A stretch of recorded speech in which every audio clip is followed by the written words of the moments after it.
You're now talking to former Vikings linebacker and current Vikings Radio Network analyst, Pete Bercich. Pete, what's up, man? Not much. Gentlemen, how are you? We're good, man. I wanted to go. You doing all right? Are you guys doing okay? I mean, You know, the how you Jets. feeling? The Jets are 7-4. I should be happy. We're sitting down just like Zach Wilson is on the bench. Okay, yeah. Well, no, he was standing most of the time. Oh, okay. But I digress. I did like the faces he was making. He looked like a clown. I don't know. It's you can't win in that situation because what are you supposed to be happy that you got benched? I mean, what do you do? Right, you're joyful. I mean, you're happy, I guess, that your team won. But yeah, that's a tough situation, man. I mean, that's a tough situation, especially when the guy's out there spreading the ball around. The guy that replaces you is out there spreading the ball around and executing an offense. I mean, it's tough. It's got to be tough to watch. Well, Whoopi Goldberg's making another Sister Act 3, so he can hide out and be a nun. I mean, what movie's new nowadays? Seriously, I mean, honestly, it's like everything. I'm 50, and everything I ever watched as a kid is a movie now. Oh, you're right? young. It's You're like, young, Buck. There's nothing new. You're only 10 years older than me, bud. Nothing new under the sun.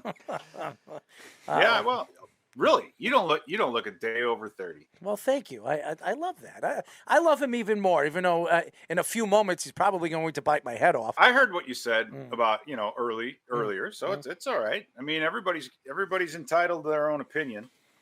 Well, I'm interested to listen to you on the radio this week. And if you don't know who we're talking to former Vikings linebacker and current Vikings Radio Network analyst Pete Bercich. Very well respected around the league. The guy knows his stuff. You definitely have to check him out throughout Twitter, throughout the social media networks. This guy is as good of an analyst out there. He's the Vikings voice, and it's great. It's great what he does, and you deserve all the credit. So why don't we get into this game this weekend? This is a big game for both teams. The Vikings right now, they're 9-2. The Jets are 7-4. The Jets have a chance this week. A lot of experts like the Jets in this game. They match up very well against this Vikings team. Justin Jefferson has been one of the best wide receivers we've seen really since Odell Beckham was really on fire with that great catch that he made against the Cowboys and really spread that the league on fire. You look at Justin Jefferson, you look at Sauce Gardner. This matchup is definitely a matchup that people are looking forward to. What do you think could happen this weekend when these two guys collide? It's going to be great to see. It really is. And I think what's going to be interesting to see is really how Justin Jefferson has kind of evolved throughout the season, right? I mean, the Philadelphia Eagles were really – when we played the Philadelphia Eagles, you watched them the game before, they were a four-man front. We go out to Philadelphia, they show up a lot of five-man front. They wanted to get the big kid, the new nose tackle, the rookie from Georgia in there. And, Darius Slay was rolled up and he had help over the top, and they jammed him at the line of scrimmage. And basically it's about interrupting the timing, right? And they did a good job of shutting him down. And then we go play Detroit. Detroit did a pretty good job of it too. And I'm trying to remember the guy's name, the cornerback's name from Detroit. Oruwariye. Yeah, no, not Oruwariye is the other guy. Okudah. Yeah, Okudah was surprisingly good. He had, real long arm. He changed up the timing of his jams and disruptions, things like that. But for JJ, just like any receiver, and that's what's so awesome. That's what I love most about the NFL is you constantly have to evolve because teams no longer are going to just let JJ free release. If you let him free release and you try to play some type of, single high, 3 deep, or if you blitz, you better get there. But if you let him just free release and have the field, he's too fast, he's too quick, he's too good, he is too good of a catch radius. He's going to get you. So a couple teams did that. And Miami did a pretty good job of it until I think the Vikings coaches figured out what they were seeing and they ran some, man-to-man type beating routes. So for the Jets, it's going to be interesting to see if they take Sauce and roll him up and see how much JJ has progressed throughout the season. And he understands that he has to get better at certain things. And it's going to be a great battle, right?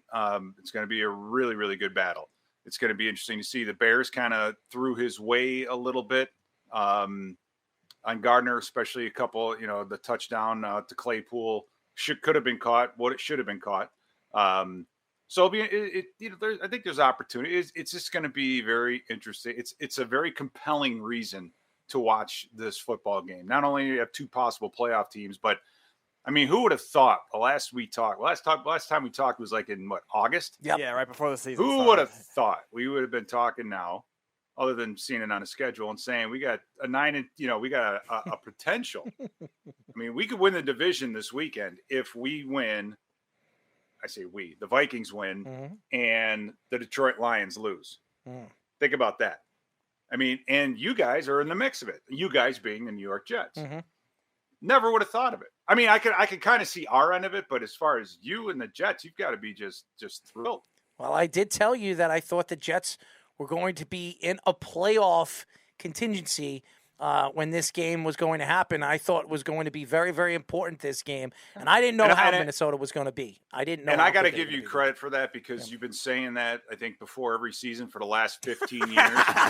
And you got it right. And you know what? 1 out of 15. Way to go, buddy. No.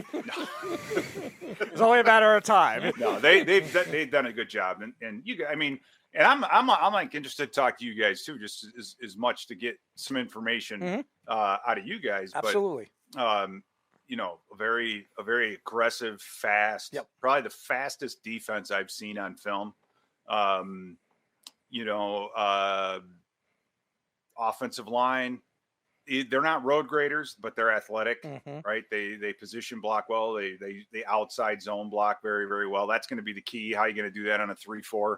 If you got outside linebackers who are going to keep contained, that's going to be the interesting part to see if you guys can run. The shot in the arm that Mike White gave your offense, the Jets offense. I mean, he spread the ball around 10 different guys, caught passes. I mean, that excites everybody, right? All of a sudden you're like, oh my God, hey, this guy could throw me the ball. So that was a good shot in the arm. He did a very good job. And I sent you guys a link to the video that I did. And that's watching that game, and studying that game. That's what he did. I mean, he beat the Bears pre-snap. He knew, he's smart enough to know, if I see this, then I'm going to do that. And he proved that over and over again. But I guess his kryptonite is kind of that bootleg that should have been intercepted, right? That's a mistake that he got away with. And so with him, it's, with White, it's about disguising pre-snap and then making him uncomfortable after the snap. But you could say that about any quarterback, right? So that's what the Vikings are going to have to do. And defensively, we've been struggling now. For Dallas, for God's sake, we gave up 460 yards, I think, a total offense. Yep. Mac Jones put up 3 points the week before against the Jets before we played them. And by the end of that game, they were going empty and just letting them throw it. Right. So are there issues? Yeah. Are there things that need to get fixed? Yeah. And again, this is the league has changed where I think a team can look as poorly as we did on Sunday night or Sunday, 3:20, whatever, 3:30 kickoff against the Cowboys, and then come back and play as well as they did offensively against the Patriots. So, you know what? I don't know, man. Who knows? Who knows what's going to happen? But it'll be fun. We are talking to former Vikings linebacker and current Vikings Radio Network analyst Pete Bercich. You were saying how fast the Jets defense is. Aaron Rodgers gave me this mug. I'm sure he's not thinking that way now. Well, he's not relaxed, but he will be starting this week. The question is, how long is he going to be starting? Is he 100% healthy, which we know he's not? And he doesn't want to lose that job to Jordan Love because he knows that when he steps off that field and Jordan Love steps on that field, that might be the end of Aaron, just like Brett Favre. Yeah. So in Green Bay, maybe. I don't think Rodgers. No, I think it makes a lot of sense him going to Vegas. I really do. If they decide to part ways with Derek, he's a free agent. It makes a lot of sense where Aaron Rodgers could go right in there, Waller, Renfro, and now Davante Adams. I mean, you're a Super Bowl contender. You know what it is? It is interesting. I know before the season started, we obviously have to talk about the Packers a lot, but just saying, it's the old chicken and the egg thing. Is it Davante Adams or, is it Aaron Rodgers? And I learned back when I was coaching with the Vikings, when we had Daunte, Culpepper, and Randy Moss, right? And they both wanted to be number one, meaning they both wanted to be the highest paid, right? Because they both thought that they were the best player on the team. It's like, okay, all right, you can argue that. That's fine. But what ended up happening was they broke up. And it's the old saying where the whole is greater than the sum of the parts, right? Daunte made Randy better and Randy made Daunte better, right? Randy pulled off coverage so Daunte could run. Daunte could throw that ball. I mean, he could throw a ball a mile. His arm, 6'5", 265, 270. He could throw a football a country mile, which helped Randy.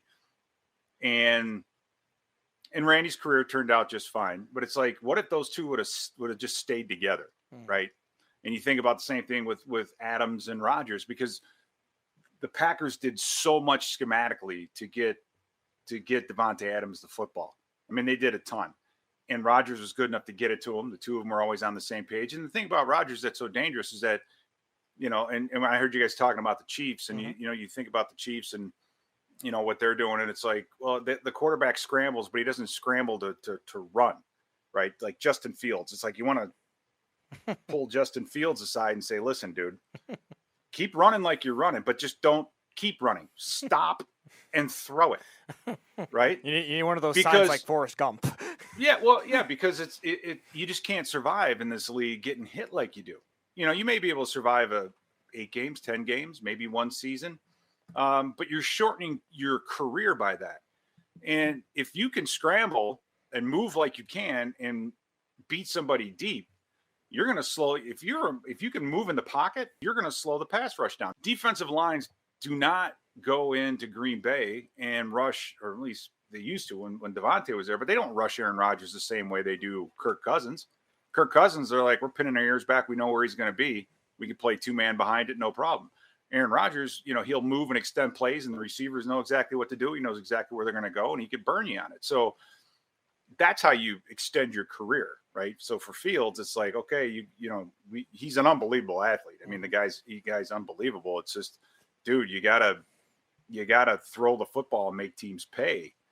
You'll get exactly what you want, and that's slowing down the pass rush, right? And that I think is the key to quarterbacks now in the NFL, is their ability to keep a play alive and do something with it, kind of make it up as you go sometimes or some ways. I don't know. You asked me what time it was. I just told you guys how I watch it. I apologize. No, it's a great I get paid to talk. It's what I do. Yeah, and that's what we do, and that's why we love you. But getting back, you get a little bit of break. It's like you just can, wind them up and let them go.